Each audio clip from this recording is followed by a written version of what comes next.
દાખલા નંબર અથવા 37 8 સેન્ટીમીટર લંબાઈનો રેખાખંડ એબી દોરો. એને કેન્દ્ર લઈ 4 સેન્ટીમીટર ત્રિજ્યાવાળું એક વર્તુળ દોરો. બીને કેન્દ્ર લઈ બીજું 3 સેન્ટીમીટર ત્રિજ્યાવાળું વર્તુળ દોરો. પ્રત્યેક વર્તુળને બીજા વર્તુળના કેન્દ્રમાંથી સ્પર્શક દોરો અને રચનાના મુદ્દા લખો. ધ્યાન આપજો ભાઈ. પક્ષમાં શું કીધેલું છે આપણને? AB બરાબર 8 સેન્ટીમીટર આપેલો છે. વર્તુળ એ કેન્દ્ર 4 સેન્ટીમીટર ત્રિજ્યા અને વર્તુળ બી કેન્દ્ર 3 સેન્ટીમીટર ત્રિજ્યા આપેલી છે. કૃત્ય શું કરવાનું છે? પ્રત્યેક વર્તુળને બીજા વર્તુળના કેન્દ્રમાંથી સ્પર્શક દોરો. પહેલો મુદ્દો 8 સેન્ટીમીટરના માપનો રેખાખંડ AB તથા વર્તુળ એ કેન્દ્ર લઈ 4 સેન્ટીમીટર ત્રિજ્યા અને વર્તુળ બી કેન્દ્ર લઈ 3 સેન્ટીમીટર ત્રિજ્યા દોરો. તો પહેલા આપણે 8 2 3 4 5 6 7 અને 8 બરાબર 8 સેન્ટીમીટરનો એક રેખાખંડ દોરી કાઢીએ. ધ્યાન આપો. અને શું નામ આપીશું આપણે? AB. હવે એને કેન્દ્ર લઈને 4 સેન્ટીમીટર ત્રિજ્યા એટલે અડધી ત્રિજ્યા લઈ લઈએ બરાબર. તો એને કેન્દ્ર લઈને 4 સેન્ટીમીટર ત્રિજ્યાનું આપણે એક વર્તુળ રચી કાઢીશું.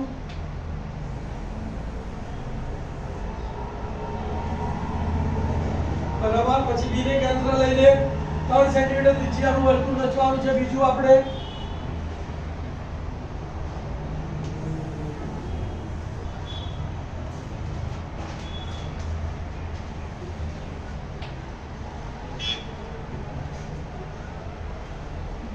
લઈ ગયો. શું કર્યું? પહેલા 8 સેન્ટીમીટરના માપનો રેખાખંડ AB દોર્યો. એને કેન્દ્ર લઈ 4 સેન્ટીમીટર ત્રિજ્યાનું વર્તુળ રચ્યું. બીને કેન્દ્ર લઈ 3 સેન્ટીમીટર ત્રિજ્યાનું વર્તુળ રચ્યું.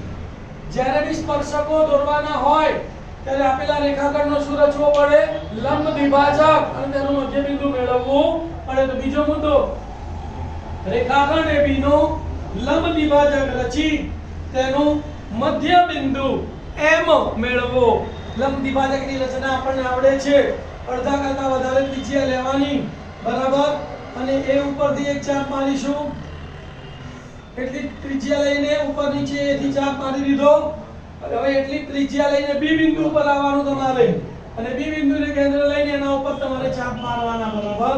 અને બંને ચાપ છેદે એમાંથી તમારે પસાર થતી એક રેખા દોરી કાઢવાની જે બિલકુલ અહીંયા આવશે. આ તમારું બિંદુ M બરાબર. તો બીજો મુદ્દો શું આવ્યો બોલો? રેખાખંડ AB નો લંબ દ્વિભાજક રચી તેનું મધ્ય બિંદુ M. લંબ દ્વિભાજક રચવા માટે શું કરવાનું બોલો? અડધા કરતા વધારે ત્રિજ્યા લેવાની. એને કેન્દ્ર લઈ ઉપર નીચે ચાપ મારવાનો. એટલી ત્રિજ્યા લઈ B ને કેન્દ્ર લઈ ઉપર નીચે ચાપ મારવાનો અને બંનેમાંથી પસાર થતી એક રેખા દોરવાની. જ્યાં છેદી પસાર થાય બિંદુ M આપવાનું. પછીનો મુદ્દો વર્તુળ M ને કેન્દ્ર લઈ M એ ત્રિજ્યા લો અથવા M ની ત્રિજ્યા લો નું વર્તુળ રચો. જે આ વર્તુળને છે આ વર્તુળનું નામ શું છે? એ કેન્દ્ર 4 સેન્ટીમીટર ત્રિજ્યા લે બે ભિન્ન બિંદુઓ P અને Q માં છેદે અને B કેન્દ્ર લઈ 3 સેન્ટીમીટર ત્રિજ્યાવાળા વર્તુળને R અને S માં છેદે. મુદ્દો જુઓ. વર્તુળ M ને કેન્દ્ર લઈ M જેટલી ત્રિજ્યા રચો.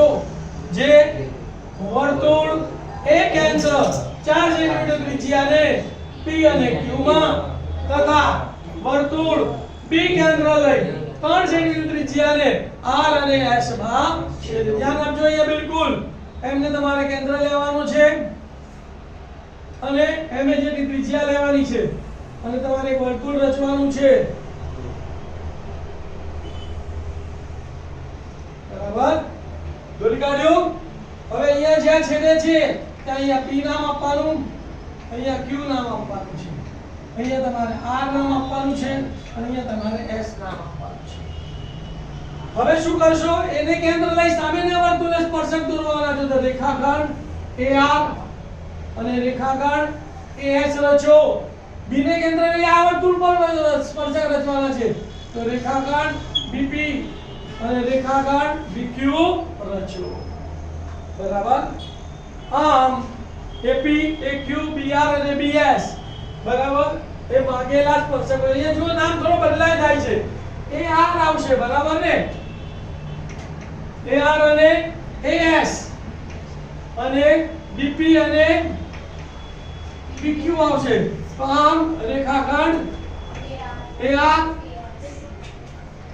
AS PQ અને BP એ માગેલા સ્પર્શકો છે જુઓ રેખાખંડ AR અને રેખાખંડ AS એ કેન્દ્ર વર્તુળના સ્પર્શકો છે રેખાખંડ BP અને PQ એ બી કેન્દ્ર વર્તુળના સ્પર્શકો છે જેવું દોરવાનું એવું લખવાનું ખ્યાલ આવી ગયો દોરી કાઢો લખી કાઢો